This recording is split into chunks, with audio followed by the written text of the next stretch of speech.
My favorite market updates are the ones done by Dr. Elliot Eisenberg, MLSListings Partner Economist. So today, I have a treat for you. I'm Shemeika Fox, your Santa Cruz real estate expert. Today, I'm excited to share with you the following Q2 market overview by Elliot Eisenberg PHD. Without a doubt, 2022 hasn't been kind to the U.S. economy. 22 Q1 was painful, with GDP declining by an annualized rate of 1.6%. And at this point, the best case scenario for 22 Q2 is for slight growth around 1% or so, but may well come in flat or slightly negative as the economy has been battered on multiple fronts. While the impacts of COVID-19 are declining both in the U.S. and globally, resultant supply chain issues remain a problem. Inflation is very high and beginning to dramatically impact household incomes. In fact, national income has declined since fall of last year. Household savings, which had been near record highs, have declined, especially in lower income households, and as a result, they are spending less. Fuel prices are at a record high, impacting both households and businesses, and the stock market posted the worst half year since 1970. Both stocks and bonds performing poorly. Monthly employment growth remains strong, although the first-time jobless claims have increased meaningfully, but they remain at relatively low levels. Collectively, this is a lot to overcome, and the forecast for GDP growth for CY 2022 is at best 1%, with the probability of a recession sometime in 2023 at 75%. The good news is that the economy entered this troubling situation in much stronger condition than usual.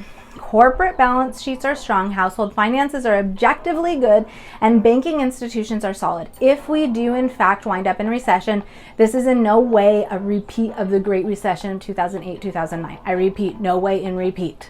Current expectations are that inflation will top out no later than 22 Q3, pulled back by both the Federal Reserve Board's interest rate hikes, some organic improvement to supply chains, and showing consumer demand, especially for goods. That said, the projected decline in the inflation is unlikely to be fast enough to change the Fed's rate raising trajectory, and certainly not after the recent strong jobs data. The Fed has made it quite clear that they will continue to raise rates due to worsening inflation pressures.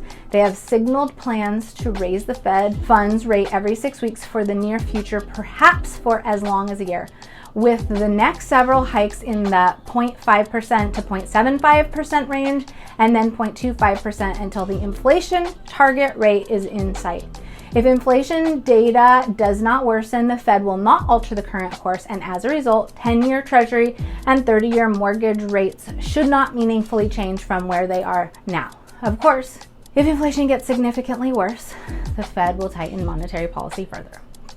Should inflation dissipate more quickly, or if the economy stalls or falls into a recession, the Fed might institute fewer or smaller rate hikes or stop rate hikes earlier than they would otherwise. Regardless, expectations of inflation went up rapidly in the first half of 2022, and those are already baked into the cake, so to speak, and rates are more likely, if anything, to fall from where they are now. 2022 Q2 National Housing Market Overview. Check this out. There are two key factors likely to impact the housing market for the rest of 22. First, while mortgage interest rates are unlikely to get significantly higher than they are now, we are already starting to see the impacts of increasing rates on the housing market. May closed sales based on contracts from March to April, when rates had increased somewhat, already show signs of slowing, and with higher mortgage rates in May and in June, sales activity is likely to show additional declines. In addition to interest rate impacts, as we see some softening in the job market and household savings shrinking, we will inevitably see a slowdown in sales. We already see this in data for weekly applications for first-time mortgages, which continue to decline on a relative basis compared to pre-pandemic levels. Second, the most meaningful change of late in the housing market is the rise in year-over-year inventories for the first time since early 2019, but inventory growth, while high in percentage terms, in actual units remains small. At the national level, available inventories are at 1.16 million units, still well below normal pre-pandemic levels. Price appreciation through the first half of the year was surprisingly strong, much stronger than most economists had predicted. However, higher home prices and interest rates will manifest in slowing rates of home price appreciation, which should go from the 15 to 20% over the past year to closer to 5 to 7% by the end of the year if inflation is taken into account. Real price appreciation may be around 0. In terms of new housing supply, new construction of multifamily properties will continue to do well, but perhaps soften slightly. Single family starts are likely to decline somewhat from where they are now, but not by much. The number of single family units under construction is relatively high, but that is less because of new starts and more because builders have been unable to complete homes under construction due to supply chain issues. Demand for housing is still high and demographics remain favorable. Further, even if individual buyers get priced out, Wall Street is still buying, which puts a floor under price appreciation. Thus, even if this is a recession, there will be fewer impacts to the housing market because we have never been in this undersupply going into a recession. The bottom line is this: housing market is still a seller's market, but slightly less than it has been for the past few years.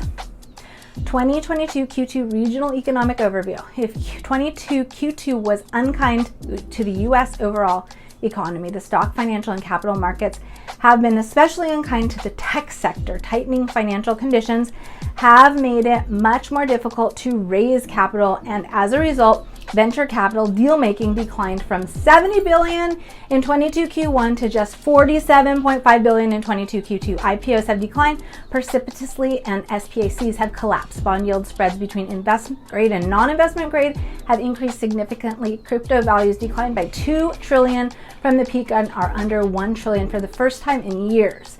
The decline of the stock market has had a disproportionate impact on growth stocks compared to value stocks, and since tech is fast growing and future-oriented, higher interest rates have outsized impacts on growth stocks. As a result of these market forces, a growing number of tech firms have announced layoffs and job reductions.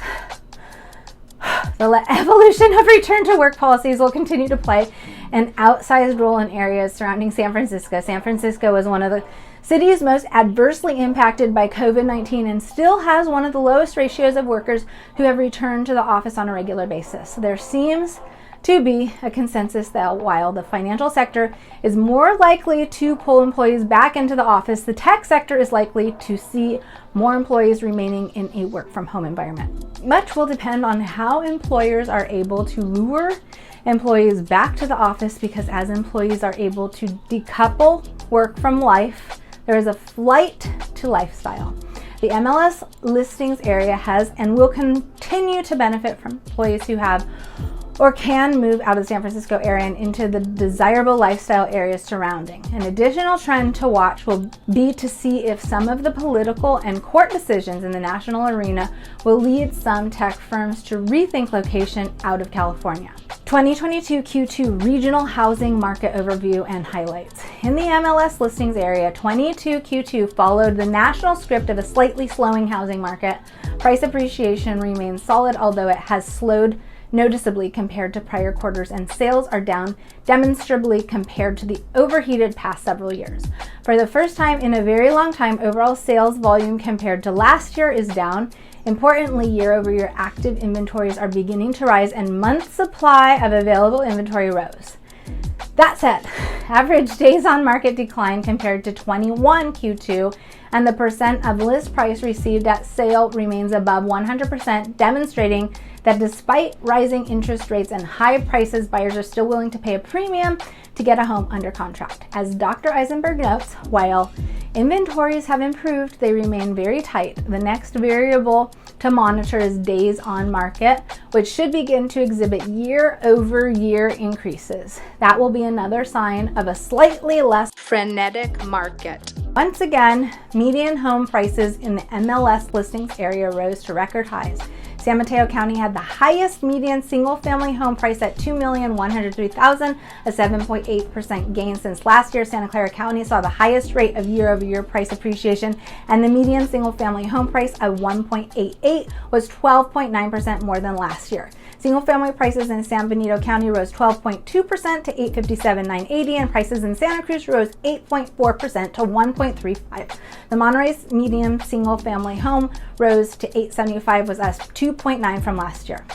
In the common interest market, San Benito saw a staggering 40.3 gain over last year on the 10 sales during 22 Q2, rising to a median home price of $601,250.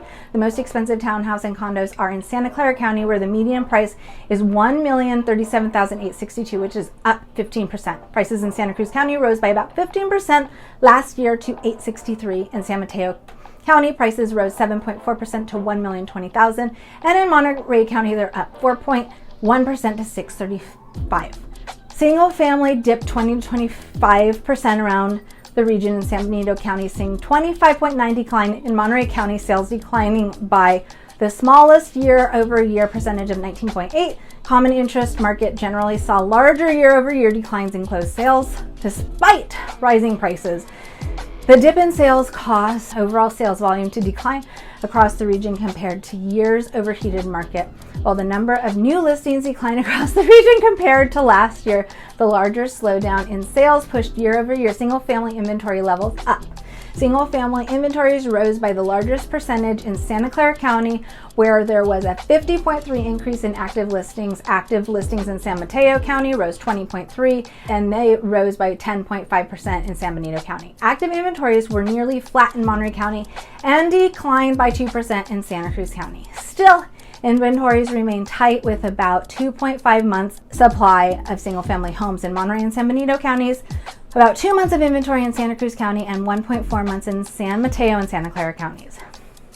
Average days on market declined compared to last year, with single-family homes remaining on the market for as little as 11 days in Santa Clara County to just 20 days in Monterey County. Buyers remain willing to pay premium over list prices, with highest in San Mateo and Santa Clara counties, where homes generally go for 112% over their listed price. I'm Shemeika Fox. If you have any questions or would like to schedule a complimentary, confidential consultation, please reach out. As always, I'm here to help. Make it a great day.